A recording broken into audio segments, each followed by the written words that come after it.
Vous avez des crypto-monnaies, vous faites du holding long terme et vous voulez gagner encore plus d'argent, plus de crypto-monnaies sans rien faire, cette vidéo est pour vous. Donc un concept important dans le monde de la crypto-monnaie, c'est faire ce qu'on appelle du lending, du stacking. Donc il y a une grande différence du lending et du stacking. Ici, je vais vous parler de lending. Donc vous avez des crypto-monnaies, vous avez du Bitcoin, vous avez du BNB, vous avez de l'EOS, vous avez de l'Ethereum, etc. Vous pouvez mettre ces crypto-monnaies sur une plateforme, par exemple sur Binance, Celsius, YouHolder, etc. Vous pouvez déposer ces crypto-monnaies et en contrepartie, la plateforme va vous rémunérer toutes les semaines, tous les jours, suivant le type de plateforme, par rapport au fait que vous ayez déposé ces crypto-monnaies. Et les rémunérations sont de quelques pourcents à plusieurs dizaines de pourcents, suivant si vous détenez de la crypto-monnaie de la plateforme, comme par exemple sur Swissborg ou ce genre de choses. Donc tout ça a été expliqué de A à Z dans ma formation. Comment procéder? On peut aussi faire du lending avec des crypto-monnaies stables. Vous avez des euros, vous achetez de l'USDT, donc du dollar en crypto-monnaie, du Tether. Vous faites du lending sur cette crypto-monnaie et vous avez entre 6 et 13%, voire plus, annuel, payé tous les jours ou toutes les semaines sur cette crypto-monnaie. Vous allez me dire, Marc, l'argent, il vient d'où? Comment c'est possible tout ça? Ça a l'air d'être magique le lending. Ben en fait, c'est simple. La plateforme où vous allez joue l'intermédiaire entre la demande et l'offre. Vous arrivez avec des crypto-monnaies d'un côté, il y en a qui veulent faire des emprunts de l'autre côté pour des crypto-monnaies. Et c'est la différence des taux d'intérêt entre les prêteurs et les demandeurs qui fait que vous êtes rémunéré.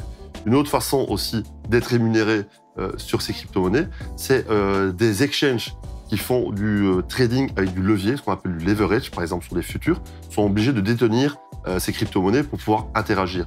Ou avec, par exemple, du margin trading. Donc, et pour ce faire, comme il y a du levier, il faut que les crypto-monnaies viennent de quelque part, prennent vos crypto-monnaies, eux les mettent à disposition au niveau des traders, vous ne pouvez pas perdre votre investissement dans ce cadre-là, et on vous rémunère un taux d'intérêt toutes les 24 heures ou toutes les semaines par rapport au fait que vous ayez mis à disposition ces crypto-monnaies. C'est le même principe que dans une banque, où vous mettez de l'argent sur un compte en banque, on vous rémunère, certes très très peu, parce que la banque prend quand même pas mal au passage, et de l'autre côté, si vous voulez faire un crédit, donc sortir l'argent de l'autre côté, là, on vous demande bonbon pour emprunter cet argent.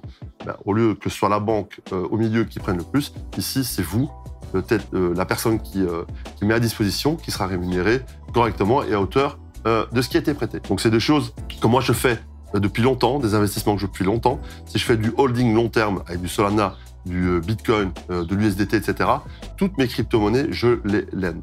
Après ça, il y a différents types de lending avec du court terme. Donc ce sont des lending flexibles et du long terme où là, il faut vraiment garder la crypto-monnaie pendant plusieurs mois. Si vous sortez, vous perdez les intérêts. C'est pas qu'elles sont bloquées, que vous ne savez pas les sortir comme un contrat à terme. Vous pouvez toujours sortir, mais là, vous perdez bien sûr les intérêts.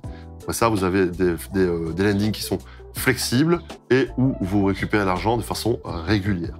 Donc voilà, tout ça sont des stratégies aussi que je détaille, que j'explique dans ma formation. Ça fait partie des stratégies de unbanking, comment sortir du système bancaire en utilisant des fonctionnalités dans la crypto-monnaie comme le lending, le stacking dans le monde de la DeFi. Tout ça est expliqué dans ma formation. Si vous êtes plus intéressé, en bas, vous avez le lien vers la formation. Si vous êtes intéressé par plus de sujets, abonnez-vous à ma chaîne, cliquez sur la petite sonnette et vous recevrez toutes les notifications. Voilà, faites attention, prenez soin de vous, à bientôt.